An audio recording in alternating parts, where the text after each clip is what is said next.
Hello, everyone. This is James Saperstein. I'm the Chairman, President, and CEO of AzurRx Biopharma, and I'm happy to be back for another segment of our podcast series. And I'm here today with a good friend and someone who I work with, Jim Pennington. And as we know him as James Pennington or Jim Pennington, but I'm going to call him Jim so we don't get ourselves confused. And he's our Chief Medical Officer, and I'd like to start off by asking him to introduce himself, but Jim's a fairly humble guy. Jim, why don't you talk to us about where all of this started for you in your career? Well, thanks, James, and it's a pleasure to be with you today. And hello, everyone. Um, this all started way back in my academic days. After medical school, I went on the faculty at Harvard Medical School for over a decade and taught infectious diseases. James and I intersected during that time when he was a major uh, manager, really an executive in infectious diseases for one of the major pharmaceutical companies. And we interacted several times during this time. It's a pleasure to get back with him now after all those years. I've been doing drug development now for 35 years. I started out in a large pharma company, and now I've been in a series of smaller ones. And I've been with AzurRx for about 3 years. And as chief medical officer, I've overseen the development phase of our original product. And now we've very recently taken on a new product to develop. So it's been very exciting and very challenging. Thanks for telling us a little bit about your career, but I'd like to go back to the last position you had before AzurRx. You were working in the cystic fibrosis field. You were working for another company and working specifically with a product that you were hoping to develop for cystic fibrosis. So tell us a little bit about your background in cystic fibrosis and other nutritional disorders. Well, thanks for that intro to cystic fibrosis. One of the really prime focuses in my development career.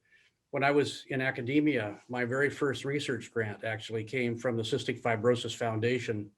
So I have a deep and long abiding respect and gratitude to that group and to the patients themselves. Ironically, some many years later in the company just before AzurRx, one of our lead products was a biotech version of the enzymes that are used for digestion enhancement in cystic fibrosis patients. As you know, their pancreas does not function correctly. It's insufficient to provide adequate nutrition and enzymes for digestion.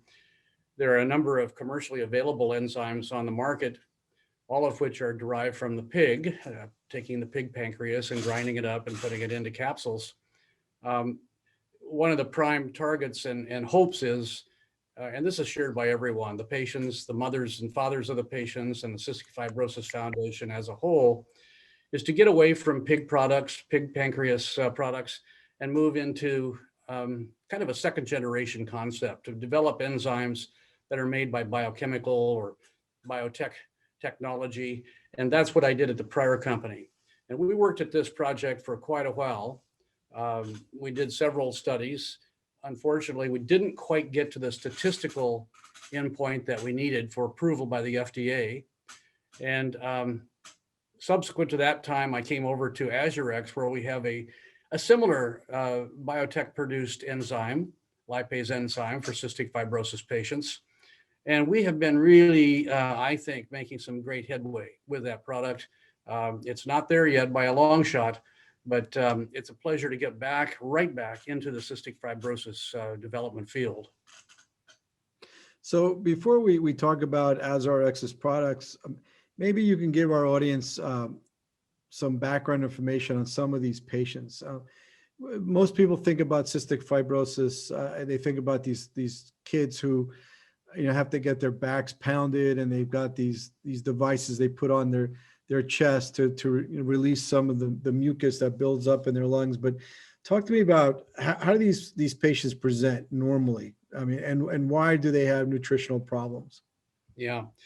The patients with cystic fibrosis actually present very early in life, some of them even in the neonatal phase, but certainly within the first year or two. If you have the genetic defect, you're going to find out generally by infection of the lungs. The lungs kind of are the signal for this disease, bronchitis, difficulty with secretions, eventually serious bacterial infections. The patients sometimes are on chronic antibiotics to try to keep this under control. But underlying this is a nutritional issue. The reason it's called cystic fibrosis is because the secretions build up in the various parts of the organs, the key organs of the nutritional system, and that is primarily the pancreas. And when the pancreas cannot secrete adequate digestive enzymes, you don't digest food well, you don't grow well, and very importantly, it leads to a weakening of the lung's defenses. So when you say, oh, CF, that's a lung disease, isn't it? It really is, in fact, probably what can shorten the life of a CF patient, lung infections, but underlying it is nutrition, the issue of nutrition. And that's why it's so critical to provide regular enzyme support for these patients. So they present with lung difficulty in growing, a difficulty in keeping up height and body weight. That's the real tip off to why things are going off the rails. So with that said, AsRx has MS1819. We're a lipase. We're not an amylase and a protease. We don't have the three enzymes that you get from pig pancreas. So does that matter? Or does the company have data to show whether it matters or not? Getting into the details of enzyme replacement is important because consumers and patients have to make choices on which enzymes they're going to use. The commercial enzymes are all, as I said, taken from pig pancreas, and they all contain lipase, protease, and amylase. The reason they contain these three enzymes is primarily because that's what the pancreas is filled with, is these enzymes. To my knowledge, no one has ever said, do we really need an amylase or do we really need protease? Because it's just sort of assumed that's what the normal pancreas makes, and that's what's in the capsules derived from the pig pancreas. However, our product is pure lipase. Lipase is the hallmark enzyme for nutrition and for growth and for support. Symptoms that first occur with abdominal pain, diarrhea, loose stools, etc., are primarily, if not totally, due to lack of lipase. It turns out that the human body makes lots of amylase. It's just kind of from many different sources, mainly saliva and other areas. So amylase does not turn out to be a critical enzyme. The controversial enzyme in the commercial products versus us is protease. And it's assumed that nitrogen or protein nutrition depends on protease. And that's a good assumption. And certainly there's plenty of protease in the pig pancreas and the human pancreas, and not in our product. Our product is a single lipase enzyme. We have now completed 4 different clinical trials with cystic fibrosis patients, each of which has shown that our product without the protease, just the lipase, does just fine, and that the nitrogen and the protein nutrition holds up nicely. So what we can assume is that there are other sources for protease other than the pancreas. Probably along the gut lining, the GI tract, there is protease secreted along that area. We know that.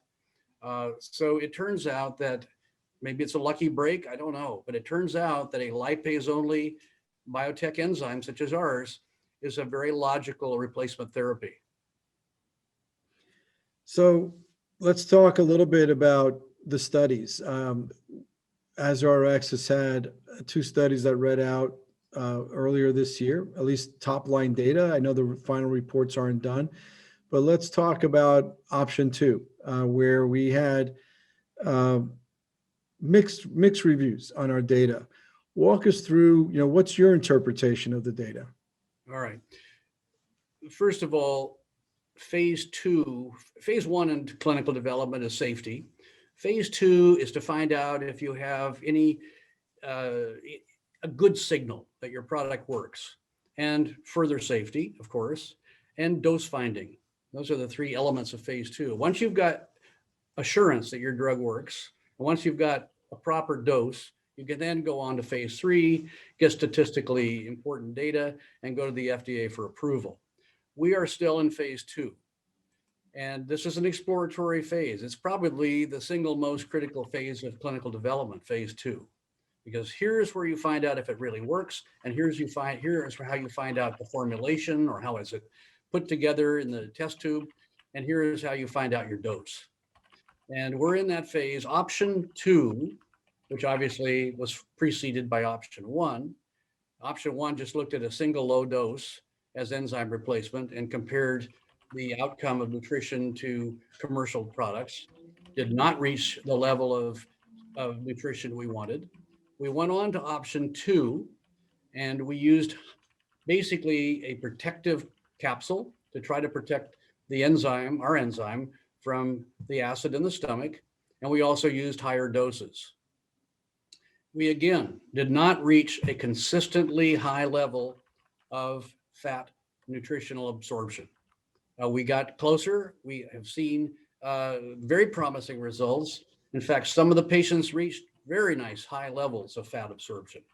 But in order to get a dose that is approved by the FDA, you have to have consistency. That means that if you do 30 patients, your average of the fat absorption value for those 30 patients has to be in the same range or close to the same range as what you would have gotten with a commercial product. We are still working toward that goal.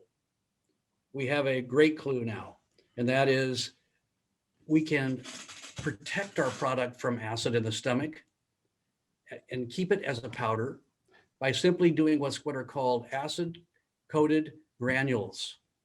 So the granules are important because when this capsule dissolves in the stomach, you want your product to disperse you want it to basically spread throughout the whole meal in the stomach. And yet it will be basically susceptible to acid if you don't protect it. So we've got 2 goals with the newest formulation we're making right now. 1, keep it in small particulate size so it disperses well in the stomach, and take those little particles and coat them with acid protectant to keep it from being dissolved by the stomach acid. We think this is the logical next step in our phase 2 development, and we should have this formulation or this new way to put up the product by the end of the year. So that's terrific, Jim. Can you give us an example of another company where they've seen these microbeads be successful? Yes. The major commercially available enzyme products have all used these microbeads coated with for acid protection. You can call them enteric beads, or you can call them enteric granules, but this is a tried and true system. And we had hoped that we wouldn't have to take this next step to develop a new formulation with our powder, but it's very clear after the early work we've done that we need to take this step. Creon, Pancrease, Zenpep, and so forth. These are all pig pancreas products that are all made in these small particulate enteric coated fashion.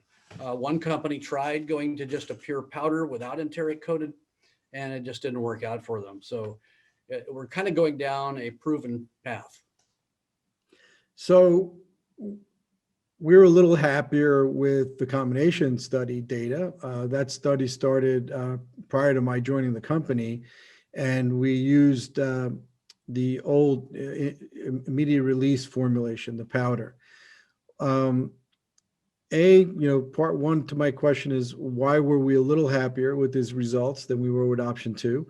But B, are we going to continue any of this further study and combination data with this new microbead formulation? We have 2 lines of development. One we call monotherapy, and the other is combination therapy. Monotherapy is what we've been talking about up until now. That means simply taking our product and replacing the currently available commercial products just with us as the supplement. And that's a pretty big challenge because, the pancreas in cystic fibrosis patients is pretty damaged for the most part in many patients. It's a big challenge. We're, I think, on the right path to solving that for monotherapy. Meanwhile, there is perhaps a little less challenging way to go, and that's called combination therapy. That's where we supplement the commercial product for patients that are on commercial products, but not quite well controlled. You could keep raising the dose, I guess, of the commercial product, but there is a upper limit that is advisable for these dosings. And in fact, some patients don't do all that well once you keep moving these doses higher and higher. We had the idea that we could add a touch of our product onto the commercial product and basically bring the patients under better control by an add-on. We call that the combination study. That study has just finished a phase 2 study in Europe. And I'm happy to report that we've seen about a 5% or more, in some cases up to 7% increase in fat absorption by adding our product onto the commercial one. What does that mean in terms of the clinical outcome? It turns out that the literature, if you read it carefully for nutrition, shows that a 5% or greater increase in fat absorption is very meaningful. It adds a meaningful increment for growth in children over a year. It adds meaningful protection of the lungs. And so we think we're onto something here. I think the reason we did better in the combo is simply that they already have a backbone of commercial therapy, not quite adequate. We're not asking as much of our product in the combo study as we would in the monotherapy study. So be it. Our goal is to solve both problems, monotherapy and keep going on the combo, which is very promising. And in our press release, we did have a quote from one of our principal investigators that the patients did better in the combination trial. Can you share any other anecdotal data from what the investigators told you about some of these patients? We had 6 different sites in the last country we were working with in Europe. Every one of the investigators. Now, we had a lead investigator and he had over 11 patients, and he was quite supportive. Not only was he supportive, he asked, when are we going to get started on phase 3 for this product? His patients really, really did feel better. Well, we've heard that from several other investigators as well. And we have in our database a how do you feel type question. And we have had very rewarding feedback on that question. Well, that's terrific. Thanks for the updates on MS-1819. Let's shift a little bit to our other product, which is niclosamide. We just started a study for COVID-19, and we're recruiting there.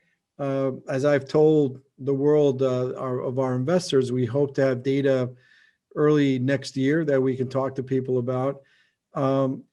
But you've got a unique background, Jim, both in infectious diseases and gastroenterology. Why do you think this particular drug is a good fit for COVID-19? Well, I'm sure niclosamide has not been a household word as far as a drug in this country for many years. It was approved by the FDA in 1982 for intestinal tapeworms. That market is not very big in the United States anymore, and the drug has not been seen lately here. It's still used globally in some countries. Niclosamide is a perfect example of you can teach an old dog new tricks. Niclosamide has been repurposed. With the advent of the COVID epidemic, a number of labs have looked at the anti-COVID activity of a number of old traditional drugs that have been sitting on shelves and not used much anymore in developed countries. And it turned out that niclosamide was one of the most potent of these agents that had almost been forgotten about. And it was very exciting. The initial work was done over in Korea at the Institut Pasteur, Korea, but others have repeated this, so it has great activity. That's point number 1. Point number 2 is that it is a very highly targeted drug for the GI tract. That means that it was started for a GI infection, tapeworm, but it's not well absorbed from the GI tract. It stays and concentrates in the gut. And for us, that's good news, because what we're going to try to do here, what we're starting to do right now, is treat the GI part of the COVID infection. Well, everybody thinks of lungs for COVID, and that's important, of course. But it turns out that 25% of patients with COVID infection also have involvement of the GI tract. And in fact, some of the GI infections may be a residual reservoir of long haul COVID going forward. So we think it's very important to add some sort of a choice to treat GI COVID infection. Here we have the perfect pharmacology, high potency against COVID, and it stays in the gut and targets the gut as a potential source of infection. So we're off and running. It is a global trial. We're not going to just look in the United States. We're doing studies in the United States, but we're going to look abroad as well. Some other countries have already gotten their regulatory process underway. So it's one of the most exciting projects I know of right now in COVID. So do you feel that if things turn out, best case scenario, we might actually see two ways to utilize this, both in infection, but also for diarrhea clearance? Yes. And I'll tell you something I hadn't mentioned until just now. It turns out that animal models of inflammatory bowel disease have looked at niclosamide, and it turns out that it's an anti-inflammatory. In addition to being anti-infective for virus, it's also a calm the gut inflammation down type drug as well. So it has two potential indications. Some early phase 2 work has been ongoing in Italy looking at ulcerative colitis. In fact, the ulcerative proctitis subgroup of ulcerative colitis. Some impressive early results are coming out. I can't share those with you right now, but it is at least promising.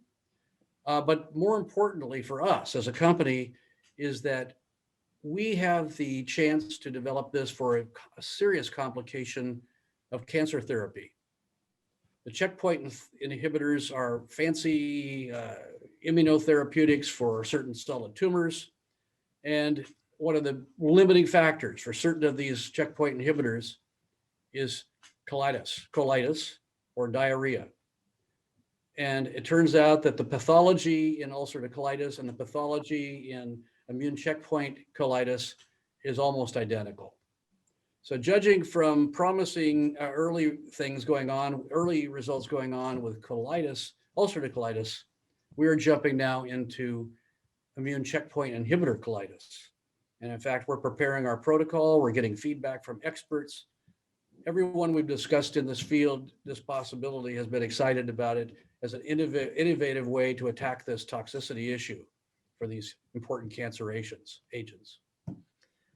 So all of our development programs is, some of the feedback has been kind of a double-edged sword. People have said, okay, well, the company's been focused on MS-1819 for such a long period of time, and now you're looking at COVID, checkpoint colitis inhibitors, or checkpoint inhibitor colitis, I'm sorry. How do you respond to that criticism that we're not focused as a company? Well, okay, after 35 years of clinical development and a number of big and small companies, I can tell you that for our company size and our company basically goals, we're extremely focused. I would have a hard time saying that we're not focused. We're focused on the nutritional aspect of cystic fibrosis, and we're focused on a single oral agent that has both an anti-inflammatory and antiviral activity, all of which is in the gut. So I would say we are very focused. We are laser focused on GI issues, and we're only focusing on two agents. That's not bad. So we're going to wrap this up, and I have one final question of you, Jim, and also thank you for doing this. But is there anything that I may have missed that you'd like to add, that you'd like people who are interested in our disease states, for instance, what kind of patients should be thinking about enrolling in our study? Is there anything I may have missed? Well, I want everyone to keep in mind that we are a creative and hardworking company. We are not a large company, but we are filled with experienced, talented, and incredibly hardworking individuals. The creative leads we've got right now with a non-porcine enzyme replacement, and with this old drug that we're reviving as a new drug, niclosamide. I mean, it's exciting for me. I can tell you, I've been around a long time, and I'm both proud and excited to be here and do this. That would be what I would add. Great. Well, Jim, thanks so much for participating in this podcast. I hope it was fun for you. It got a chance for you to talk to some of our investors and also some of our patients in terms of what we're doing. And I always appreciate talking to you. So thanks again. Well, thank you everyone for listening to this podcast today. I certainly enjoyed spending some time with James Pennington, our Chief Medical Officer. I hope you enjoyed the time with him as much as I did. And I look forward to our next podcast and when we'll have a new guest for you. Thank you.